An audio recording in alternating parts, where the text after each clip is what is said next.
are a lot of the STEM lord professions are slowly but surely getting like the availability of STEM lord professions are going to increasingly get smaller and smaller with artificial intelligence, machine learning, and technology increasing productivity with automation. And then the liberal arts colleges or liberal arts majors are going to be the only like fucking majors out there that are not replaceable by machinery. You can say bad take all you want, and you can turn around and literally say there's always going to be people that need to do coding, which is certainly true, and there's always going to be a need for engineers that certainly need to create the machines or for upkeep. That's precisely why I said the availability is going to increase until it withers away. There's going to be less need for people when machines can swap out their labor. My school got rid of our biotechnology program because they could no longer fund it.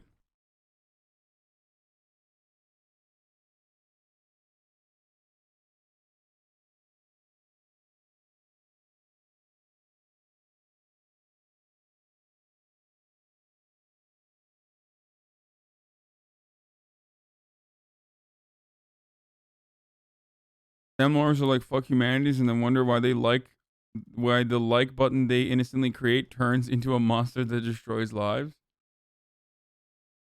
I hope everyone As a STEM lord myself, most of us are salty at liberal arts because those classes are perceived to be easier. Untrue, by the way. I mean, I don't know. I think it's pretty fucking easy in comparison to my liberal arts education was a lot fucking easier than some of the classes I had to take that were like on the STEM side.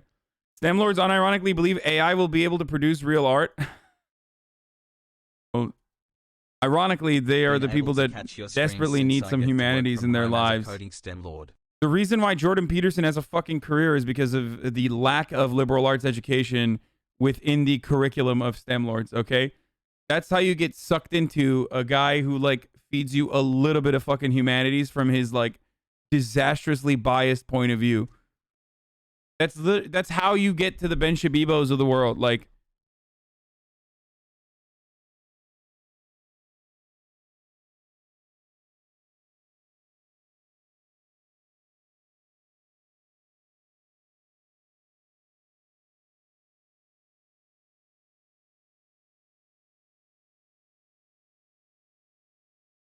STEM lord includes academia and national labs, dude. What does this poli-sci take about automation of STEM jobs? Not all of it, but when people are talking about STEM lord fields, they're talking in a lot of instances about like engineering and software development and computer science.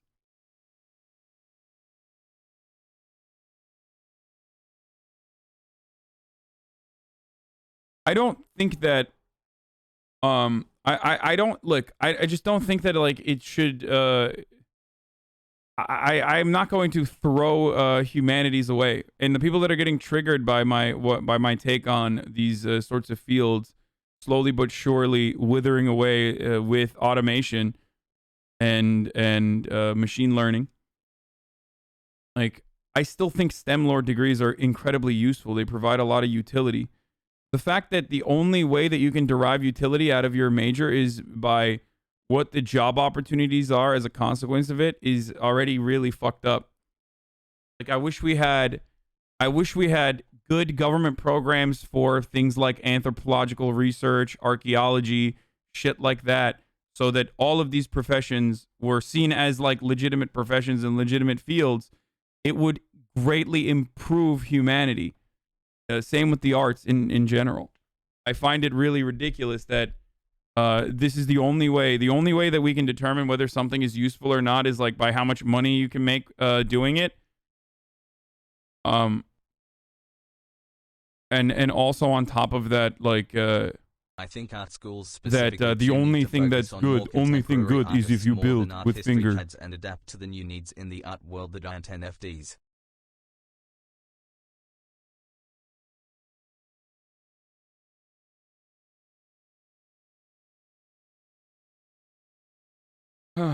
Anyway. That right there is something we don't discuss enough in the US. Appropriate education depends on the child. We don't all learn the same way. Some students learn more quickly than others. Some require hands-on experience. Some learn simply by watching remember, or this listening. is a leftist community. By creating one single standardized educational template, we're trying to standardize a whole spectrum of humanity, and that just doesn't work. There are some types of education, such as those found in Montessori schools, that try to foster a more diverse learning environment, allowing students to learn at different paces and having students who grasp subjects more quickly work with those who are struggling. This allows more room for personal growth, but also fosters empathy and interpersonal skills. The jury is still out on whether Montessori schools are strictly better than more traditional education, but some studies seem to say pretty conclusively that their students fare better than those in standard schools. Overall, the moral of the story is that, like always, privatization is harming the majority in the pursuit of ever greater profits. The defunding of public schools has caused our country to slip further and further behind our peer nations. Our inability to keep up with the times has produced students who are woefully under-equipped to compete with students from other countries. Even from a capitalist perspective, it should be clear that our education system isn't working. And maybe that's the point.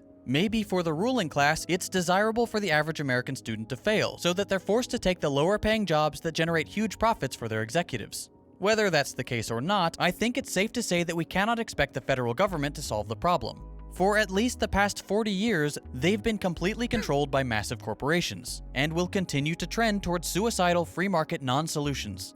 Instead, I would suggest that education on the community level could be a worthwhile endeavor. If we expanded the idea of homeschooling to include other members of your community, we could create localized educational templates that not only allowed for more individualized expression, but also catered towards the needs and unique perspectives of each community. Local experts could teach small classes in their respective fields. Students could learn the history of their town, city, or region. Parents could build a network of trust where they could all help supervise or teach each other's children, which in turn would strengthen the community, fostering cooperation, friendship, and empathy. These communities could engage in sort of small-scale exchange programs, day or week-long trips where students could experience the realities of different communities, which would provide them with worldly experience and a refreshing change of pace.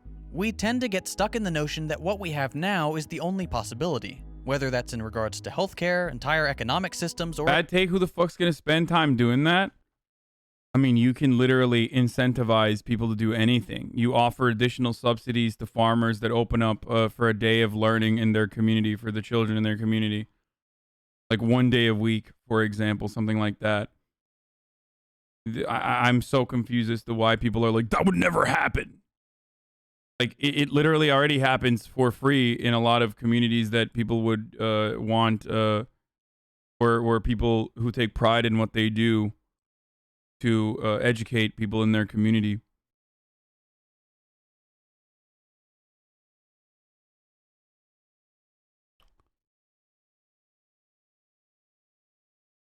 Instead of funding our shit public schools, we should fund this with bigger chatters. For education. There are so many improvements we could make, so many possibilities worth exploring, and few are more important than how we teach the next generation. More and more often, young people are turning to alternative sources for their education. YouTube is a great one. I've learned a lot just from watching videos on topics I'm interested in. Another great place to learn about all sorts of interesting topics is CuriosityStream. CuriosityStream. If you like today's video— Oh, I knew it. He's going to say Skillshare, CuriosityStream. Here comes the fucking hashtag ad. I mean, hey, listen. This dude, you can't monetize any of these videos, so he's got to fucking do what he's got to do. You know what I'm saying? Why would you not want your community to be good, especially when you become an adult? Putting into your community where you live is so important. I agree.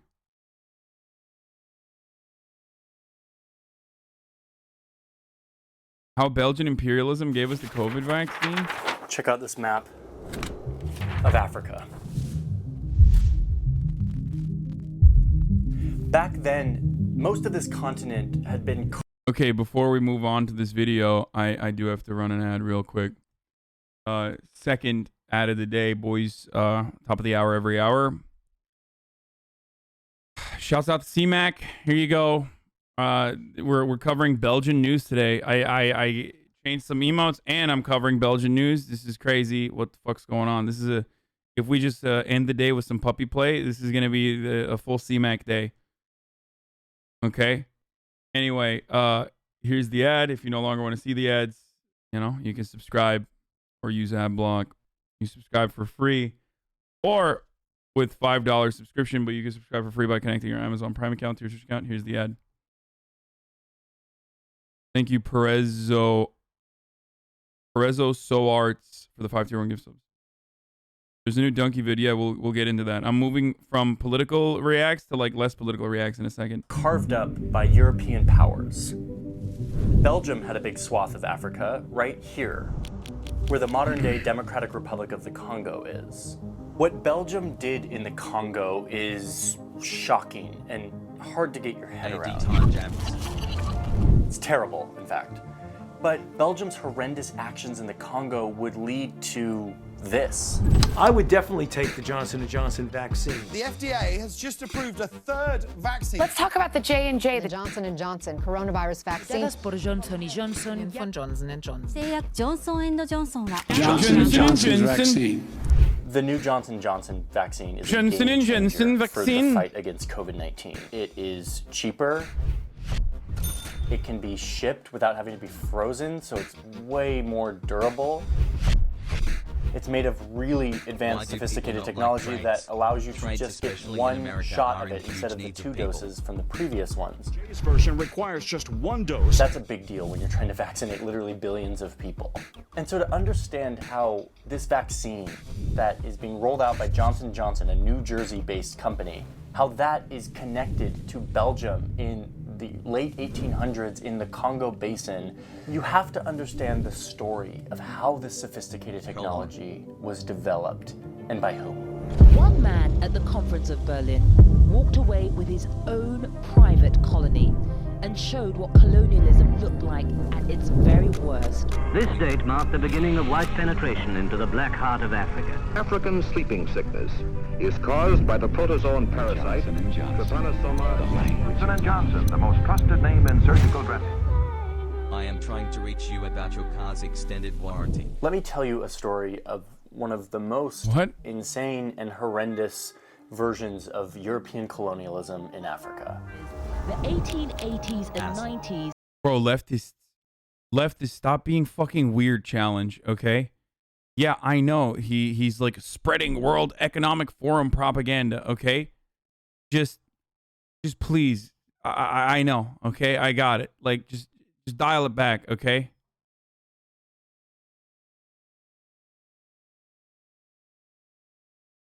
Please.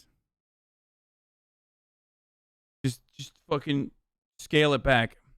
Motherfuckers in the chat about to be like, stop being weird challenges are actually the Johnson vaccine are actually just basically ableist. You are just say you hate neurodivergent people and move on. You know what I'm saying? Like, I know it doesn't matter. Not every single fucking video that you're gonna watch is gonna be created by ethical content creators, including myself, who is, you know, a champagne socialist, terrible person, racist, transphobic, all of that. If you ask the right group of people on the internet, please, just fucking please. Lefties in the chat fucking lose their minds over, you know, Johnny Harris doing imperialist propaganda, but then they'll fucking go and be like, oh my god, poggers, I'm watching the fucking Ludwig subathon, okay? Like, or you turn around and you're like, oh well, you know, I'd love fucking Azealia Banks or some shit. Like, here's the thing, okay? You enjoy shit all the time in your daily activities. Stop fucking trying to assign like ethics into your content consumption in a way that straight up fucking goes above and beyond. Don't forget raging homophone.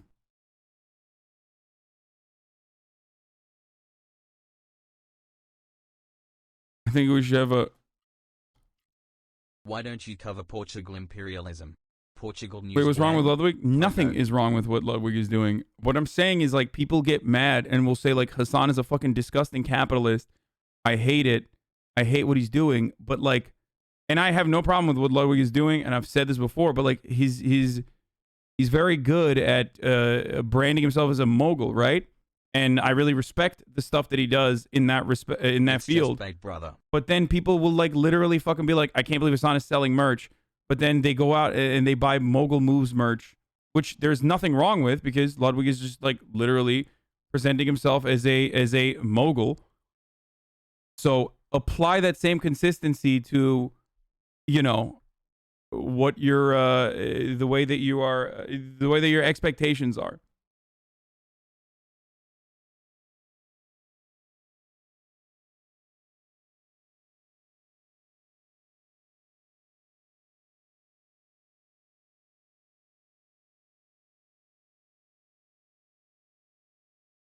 Like, he cosplays as a mogul, exactly.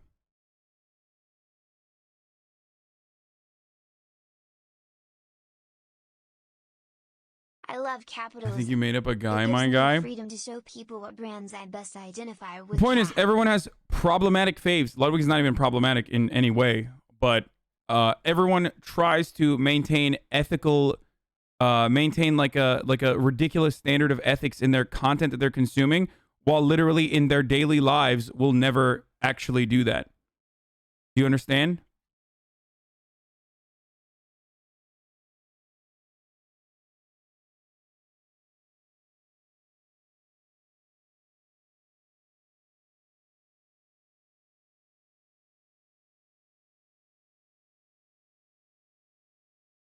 That Azealia Banks' comment felt oddly pointed at me, and I'm really just vibing right now. What did I do wrong? Stream Month 5 count of stealing Contessa, my by the way. sister's Prime, please love me now.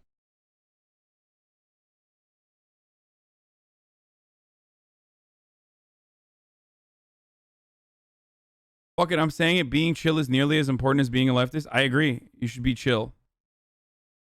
Like, chill out.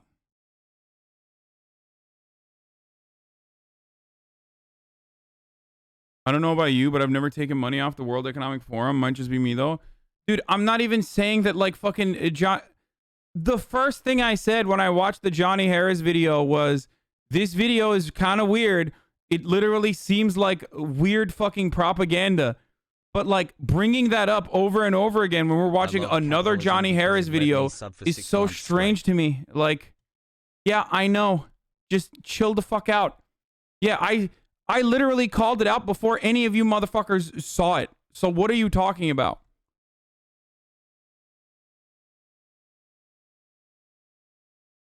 Christ. These were years of terrifying upheaval in Africa.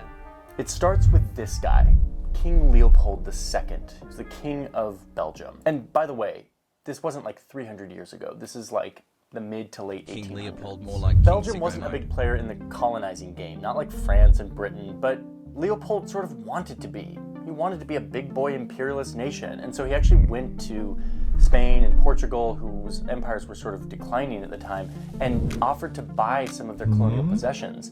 They didn't agree, so Leopold decided to take things into his own hands. Like, literally on his own. He himself, privately, would create a colony for Belgium. Okay, so quick pause. I just got an email from Morning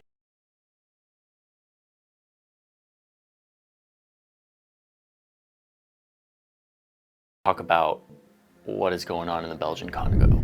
So Leopold decided to take things into his own hands with his own money and his own army. He knew he would need some support for this in terms of just like approval. So he created an organization that he called the International African Society.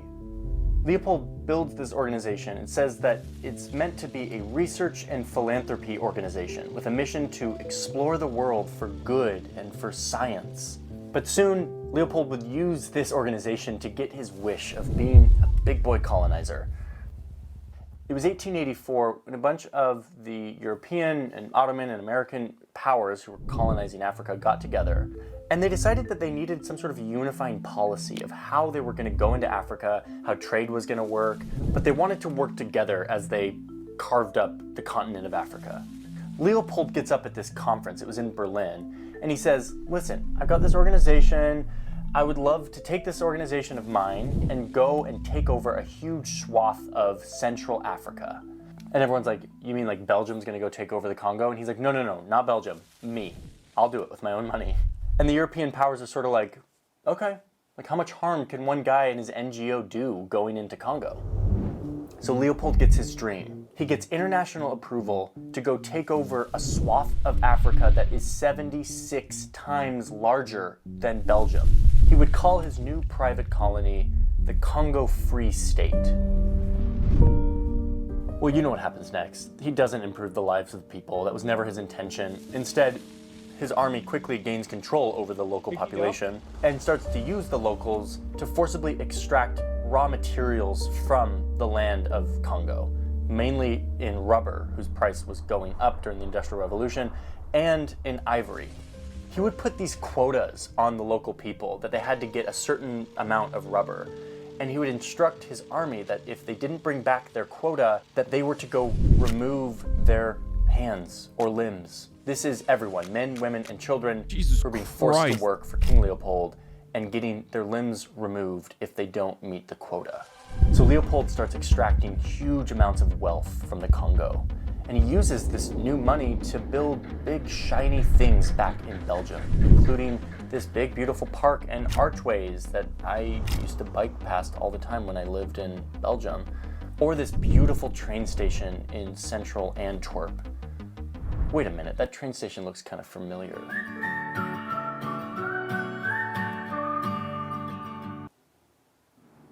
Yeah, that's me showing Henry the clock tower in this train station. I had literally no idea that this train station was built on the blood of people in the Congo. Oof. Okay, so I know you're wondering, what does this terrible story have anything to do with vaccines and Johnson & Johnson and the pandemic? I didn't know about the hand cutting. Here it goes. Buckle up. So while Leopold is doing all this terrible stuff in the late 1800s, almost the 1900s, something happens in neighboring Uganda. An epidemic breaks out of this mysterious disease called sleeping sickness. This is what they called it. They didn't really know what it was, but Leopold catches wind of the fact that there's a disease spreading into the Congo where he has all these people and this giant operation for wealth extraction, and he sort of freaks out. He's like, my whole wealth operation might get wiped out by this random epidemic. So he decides to put out a cash prize for anyone who can go down and devise a solution. One of the biggest things remedy about Congo is that 60% of the Congolese didn't have hands at one point. What the fuck? To this sleeping sickness.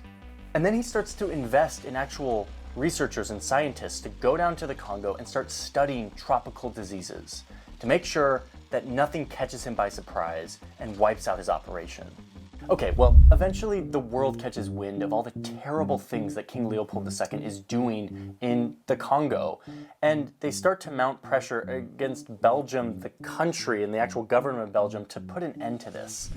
It's 1908, and finally the Belgian government is like, dude, stop, like, you're done. And they officially take Leopold out of the driver's seat, and they annex the Congo for themselves, and the Congo becomes an official Belgian colony for the first time.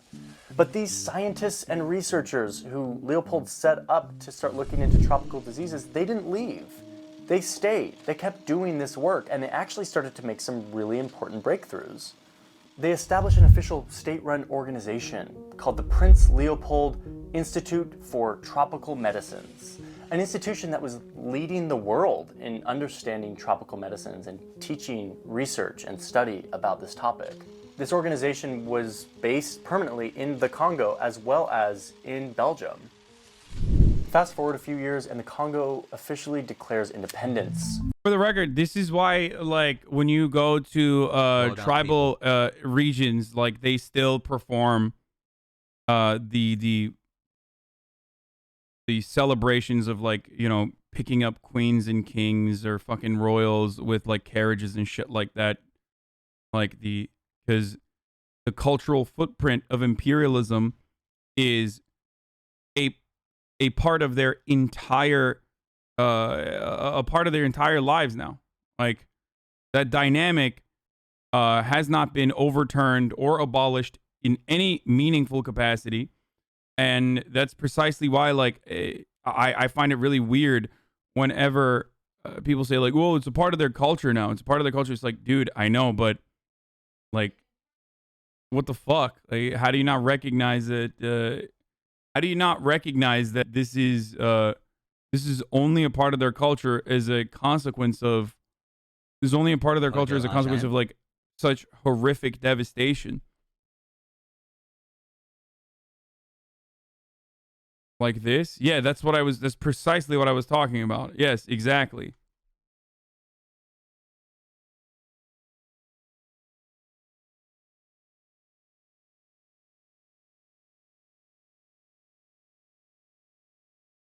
By the way, this is the reason why I find it fucking stupid when you say stuff like Johnny Harris is a propagandist. Yeah, but he's like literally not doing pro-Belgian propaganda right now. From Belgium. With the king until last year to break with the royal precedent and express regret for what happened, but still no apology in fear of having to pay reparations. Belgian king expresses deepest regrets for DR Congo colonial abuses.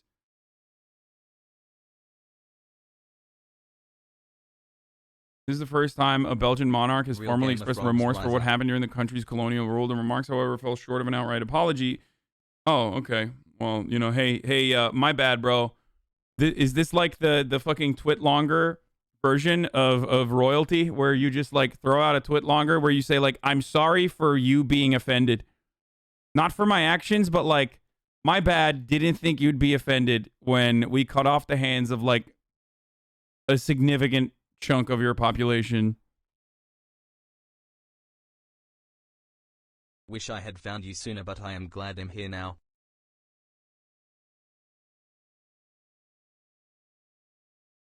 Yeah, I'm sorry you feel that way.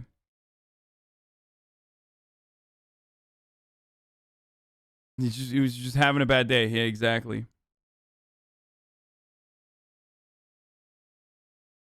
Imperialism set back Africa and South America's natural development so much that they're further behind than they would have been had they just had these empires as allies rather than overlords. Of course.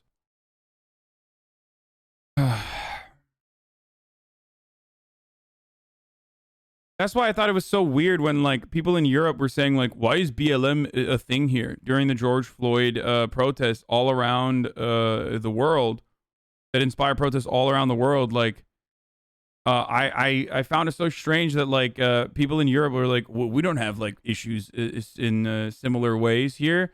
Like, no, you do. It's just covered up more. You see what I'm saying? Like,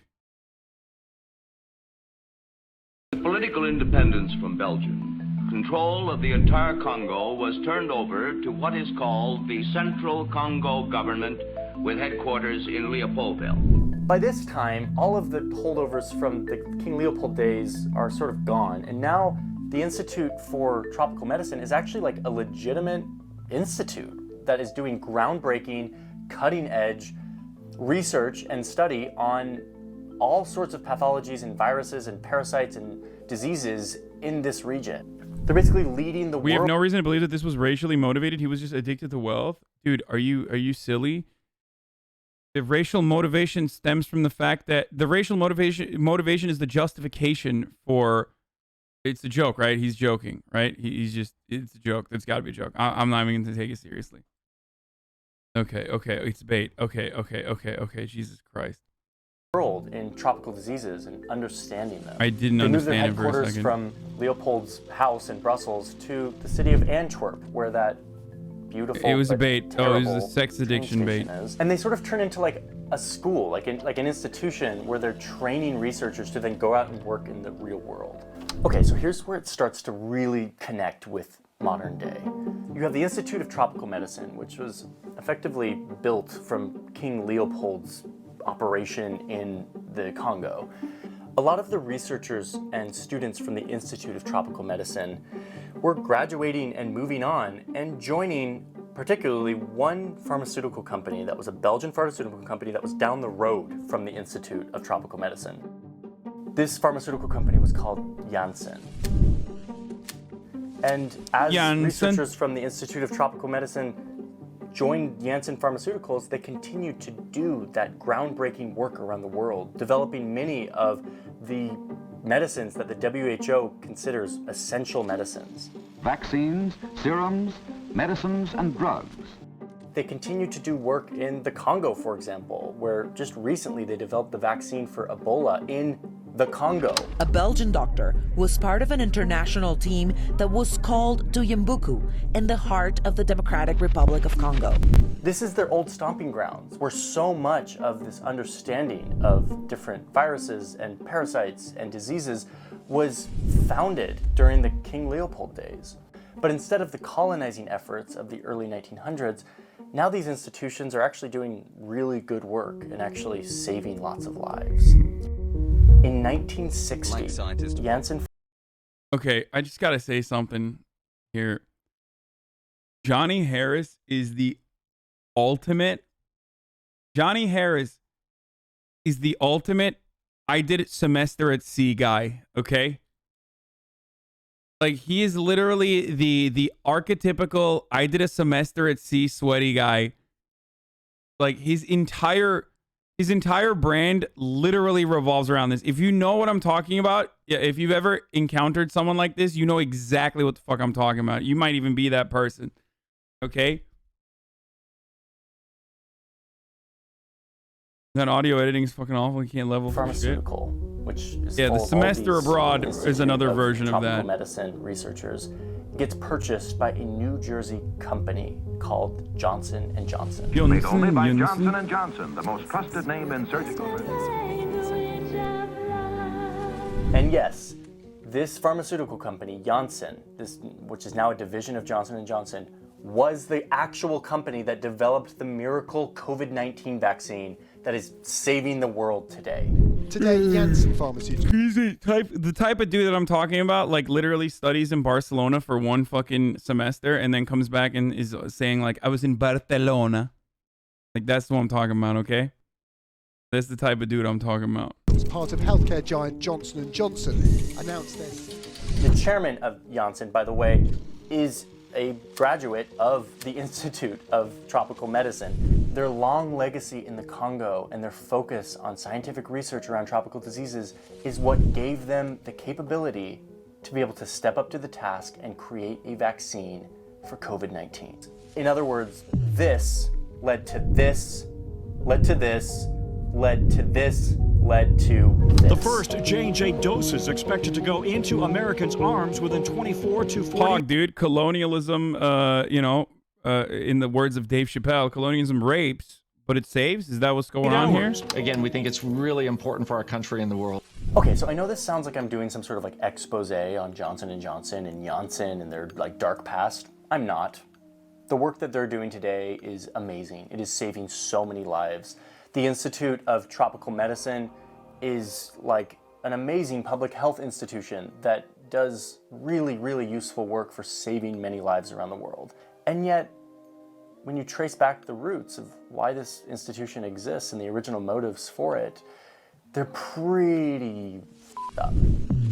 His 23-year reign was so brutal that the population halved, while Leopold and his men amassed huge personal fortunes. What this story teaches me is just how impossible it is to find an institution that wasn't founded on some bloody dark past. The country I live in and the democracy that I am proud of is founded on the blood of stolen people from another continent. How do I evaluate something that I think is good when I really understand that the backstory behind it is terrible and bloody and horrific?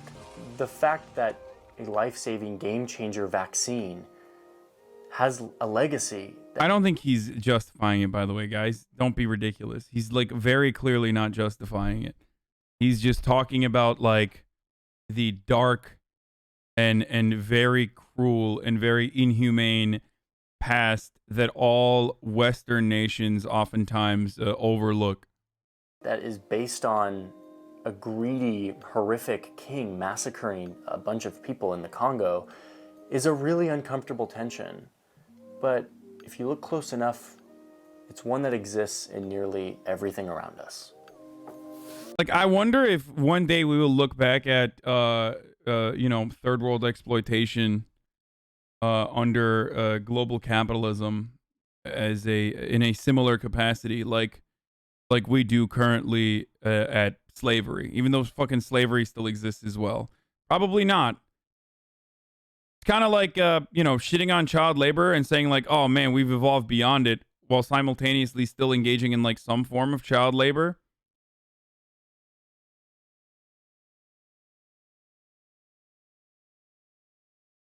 Who knows? Who knows? We'll see.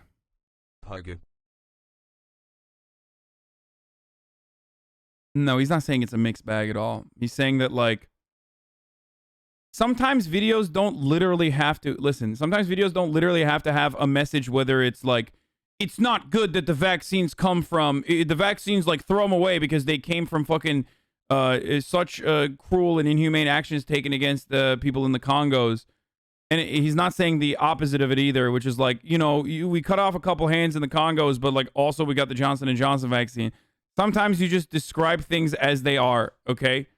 And you learn from a video like this. Even I learned from a video like this.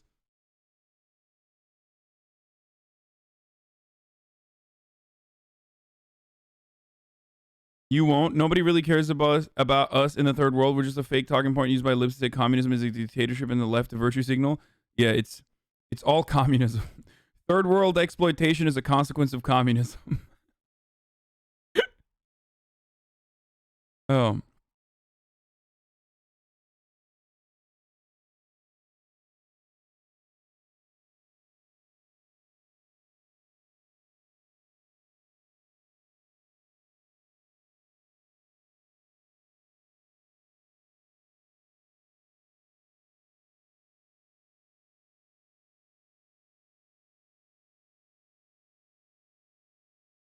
Anyway. 4 months of being a dirty leftist.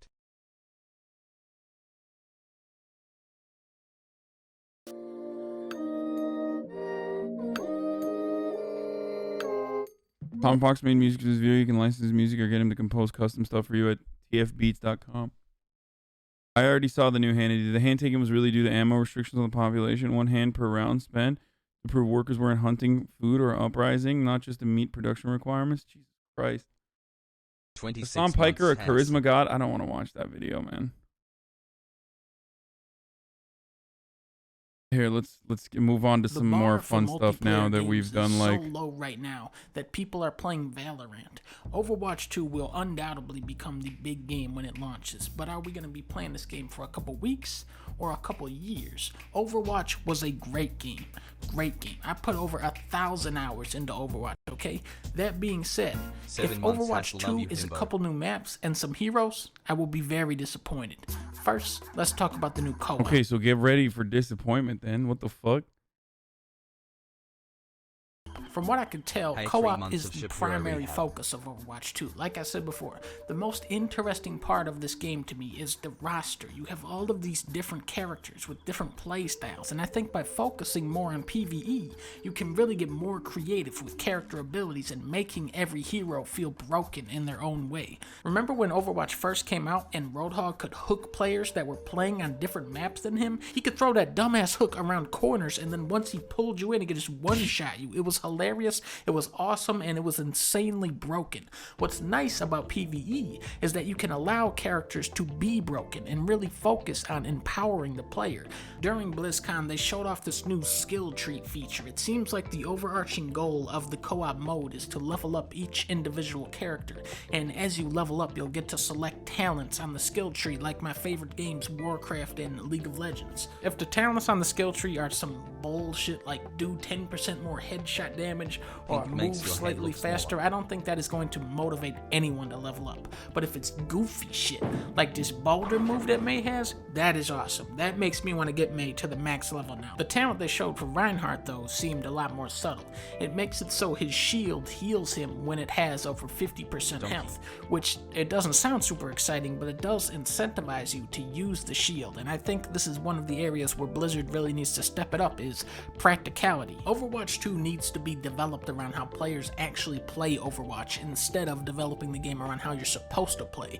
People will naturally gravitate towards the fun part of any game, which is why even in Diamond they still refuse to push the fucking payload.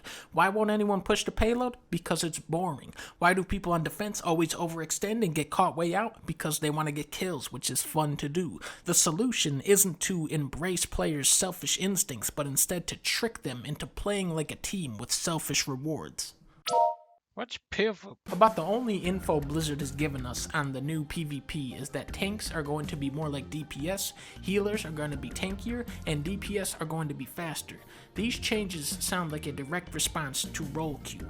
Hypothetically, let's say it's 7 PM. If you want to play a match of Overwatch in roll queue as a DPS character, you can get into a match at about 10 PM the next day if you have the fast pass. What's the fast pass? That's the What the fuck? They have fast passes and shit? Is he joking? I haven't played Overwatch in so long. I played Overwatch a little bit way back in the day. So it was a joke? Oh, okay. Wait, is there really? You get a fast pass for playing tank healer? Wait, it's like the fucking roleplay queue, dude. Your Overwatch account on Battle.net is level 2?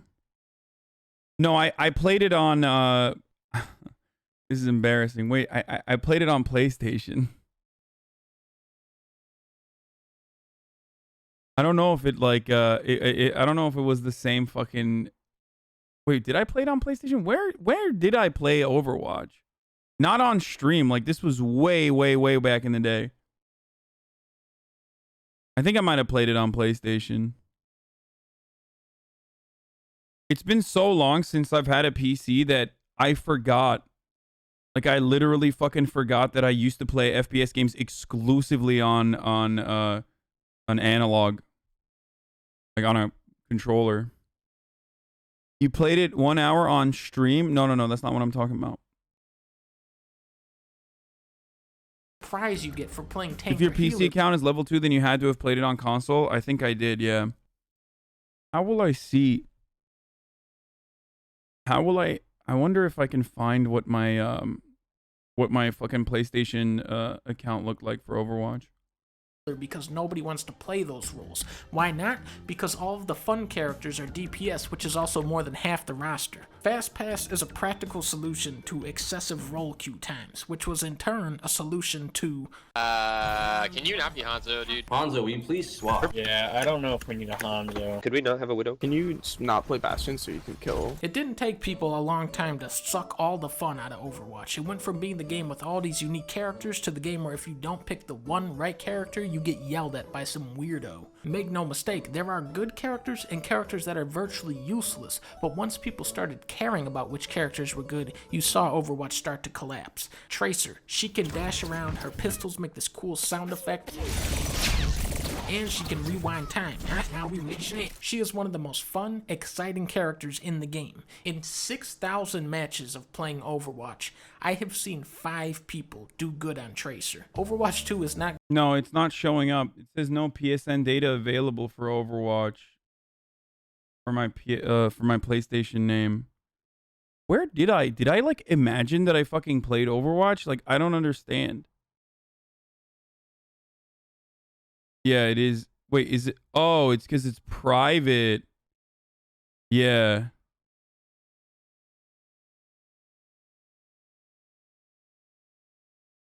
I did. Okay, so I did play it on PlayStation Network. Okay. Okay, guys, stop making fun of me. I was like fucking 14 when I got that name. Guys! Literally 14, okay? Shut the fuck up. Helly boy Hassan. We are going to bully you so hard. Most people know that that's my like OG.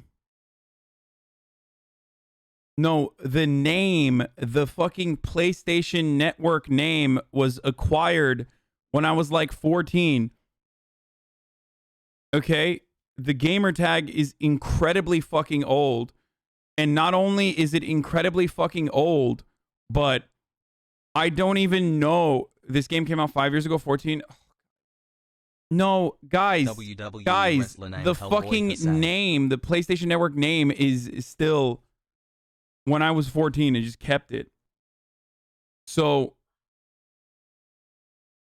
Hellboy Hassan Wicked. Chatters are so dumb. Chatters are again doing that thing where they're like, oh no, it's my stupidity that makes me unable to comprehend the point that you're making, so I'm just gonna keep saying like you're stupid for my stupidity. I think we have all had a cringe username or gamer tag. Okay. So were you a tank main? Be honest. No, I was so much worse. I was like, I exclusively played with Soldier. And what else did I play with? Oh, and what's the fucking the assassin one again? The Reaper.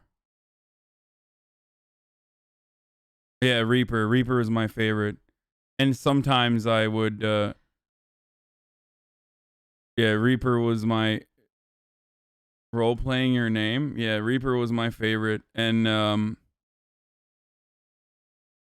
then outside of like not the outside of the not fucking, by the way, it's one of the most relatable things ever to have a cringe ass fucking gamer tag that you had to stick with. Like to have a cringe ass gamer tag that you have to stick with since you're fucking 14 is literally the most relatable gamer thing that I've ever done. So it's kind of weird that like chatters with fucking Smoke Kush 69 type fucking gamer tags they got back in like 2008 are literally turning around and shitting on me right now. You know what I mean? Like, dude, you don't make me pants you, okay? Don't make me give you a fucking wedgie, stupid people. So the other thing I was gonna say is, oh, the funniest thing is I don't know what year I put down because it was illegal at the time for me to have a fucking PSN account. I remember, so I don't know what age, like I don't know what date of birth I put down. To this day, I do not know what date of birth I put down on my PlayStation Network name or fucking PSN ID. I just don't know.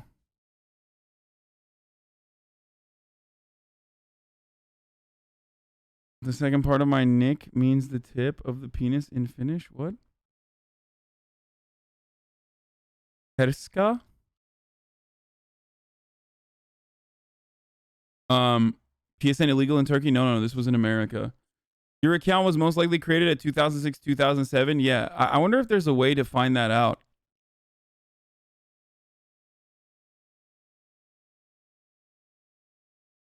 I had to recover my Blizz account because I used all false info for almost like 10 to make it. Yeah.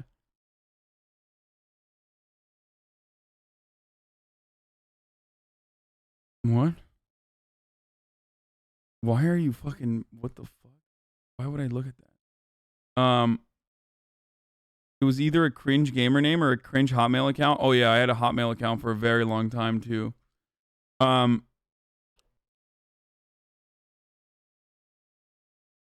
The other thing I was gonna say... What is this? Oh, fucking stop. Yeah, I had MSN Messenger too.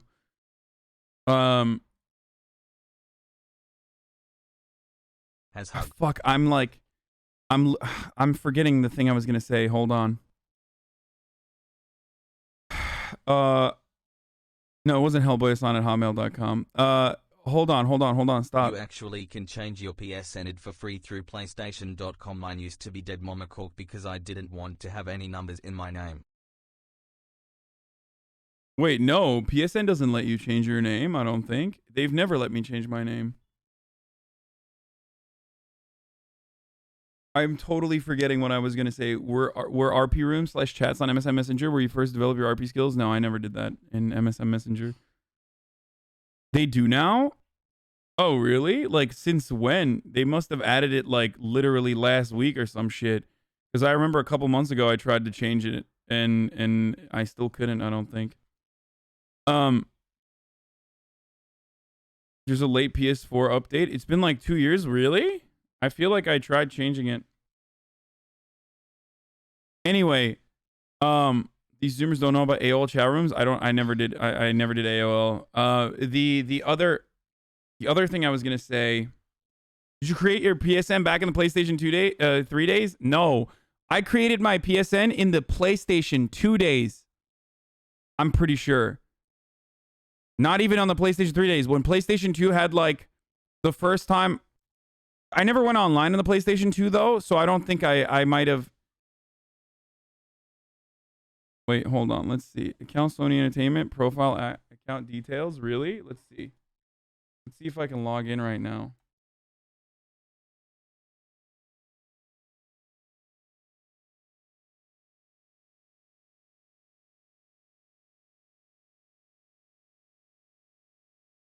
I don't even know if I have the right password. Oh, I do. Okay. All this talk of new emotes and we don't get a Hellboy Hassan emote? Please Ajahn Prej.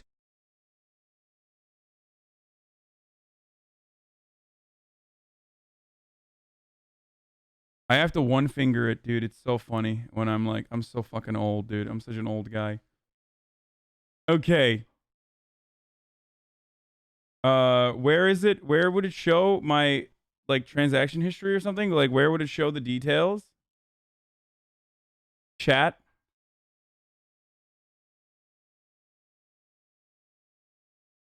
All of us third world frogs that are PS2s modified for pirated games and couldn't play online.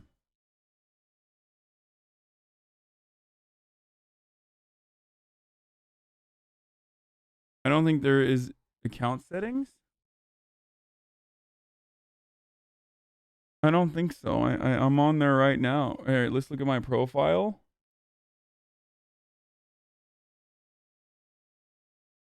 Oh, wait, I can literally change it. I can literally change my account name now.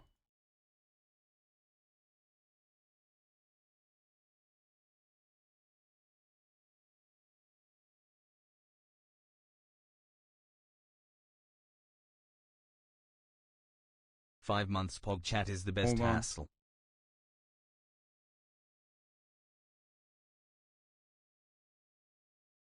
Going to magically balance every character in this game. That's never going to happen.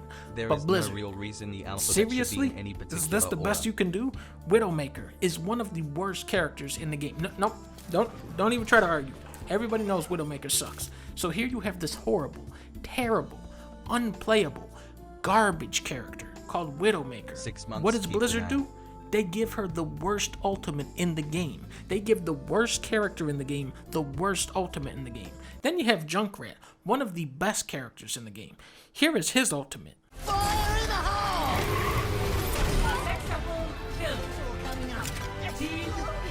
Unbalanced characters are just the tip of the iceberg, though. What about steamrolls? Multiplayer games are at their best when both teams have a decent chance of winning. How often do you boot up Overwatch, come out of a match and say, damn, that was a good match? Steamrolls suck ass. They are not fun, and they are very frequent. It isn't fun to obliterate a helpless team, and it's especially not fun to get completely dominated by a much better team. I think Roll Queue was Blizzard's attempt to make matches more of a tug-of-war, but it's really disheartening to sit through that extended queue time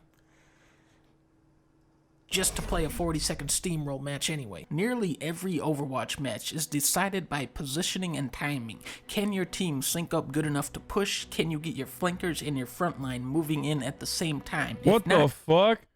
It says not all games and apps for PS4, PS3, and PS Vita and other PlayStation consoles support the online ID change feature. If you change your online ID, you may lose access to content, including paid-for content that you've acquired for your games, including content like add-ons and virtual currency. You may lose your progress within games, including game save data, leaderboard data, and progress towards trophies. Parts of your games and applications might not function properly both online and offline. Your previous online IDs may remain invisible to you and players in some places. For a list of games tested for online ID feature and some of the most common issues identified from testing, see this page. Your first change is free. You will be charged for subsequent changes. Your online ID must comply with our terms of service.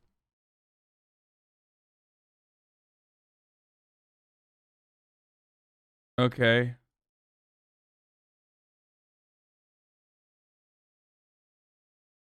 The Sony PlayStation website is so broken. Lose. Overwatch 2 needs to give individuals or smaller groups something to accomplish. Maybe set up some side objectives like Heroes of the Storm. Oh my god, chat, it gave me the actual date. Do you want to know? You want to know? All right. Let's get some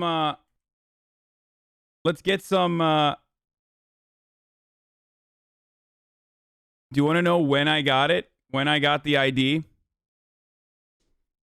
Tell us.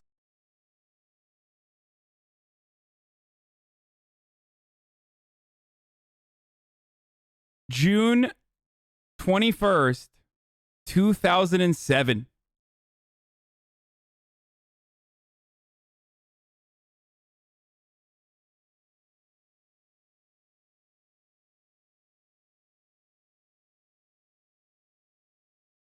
Keep it up, say my name. Older than some motherfuckers, dude. Older than some people in the chat, dude. No, I'm just kidding. It was because the load of PS3 shit was massively tied to the account game. It was a problem for years, and it was genuinely a big announcement when they said you could change your name. Yeah, I know.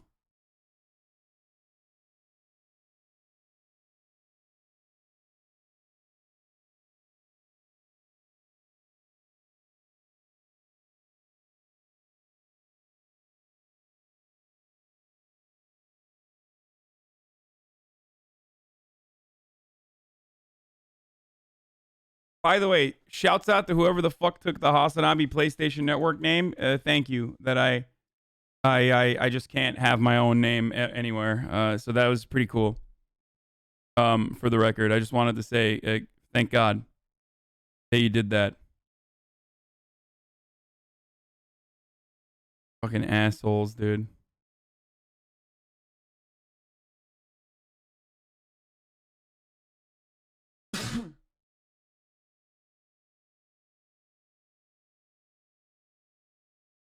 It's great.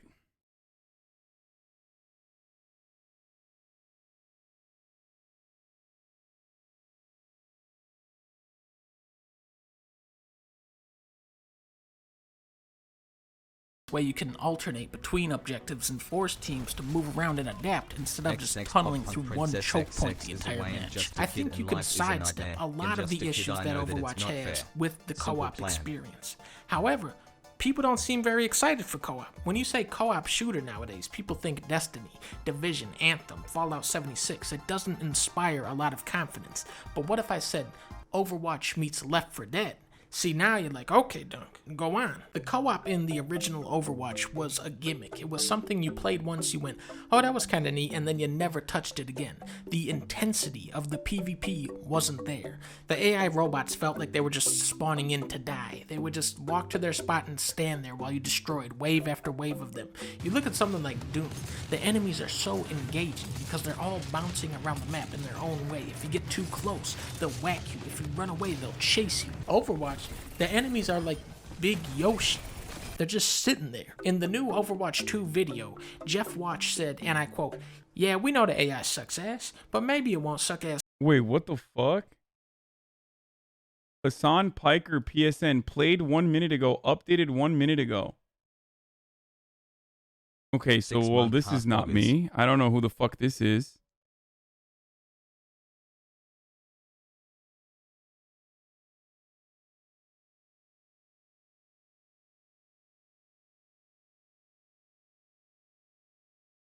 No, I didn't change it.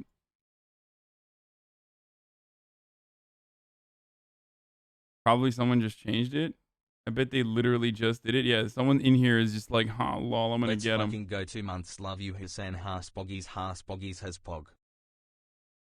Gotta be someone in here.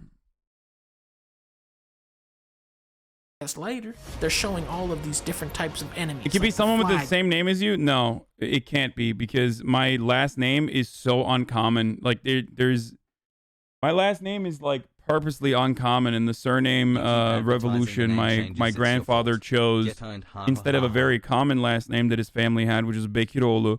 He decided to modify it, so there's literally no other. There's not a single other person.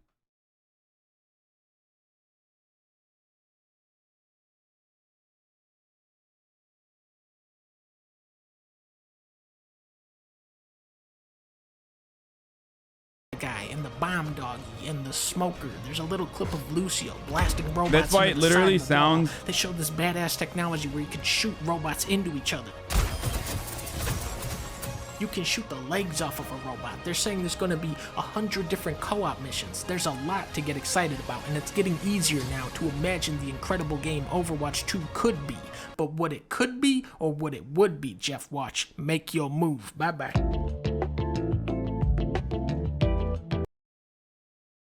So, Piker, that's why it sounds like Western. You know what I mean? That's why it literally sounds fucking Western. I've done my best to ensure there's no content that can get you in trouble, and for streamers, please put your cam in the top left. If you like these videos, a subscription means a lot to me. Hope you enjoy.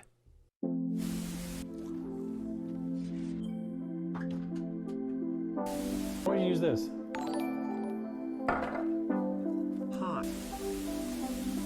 Hi, I'm Twitch streamer Clint Stevens.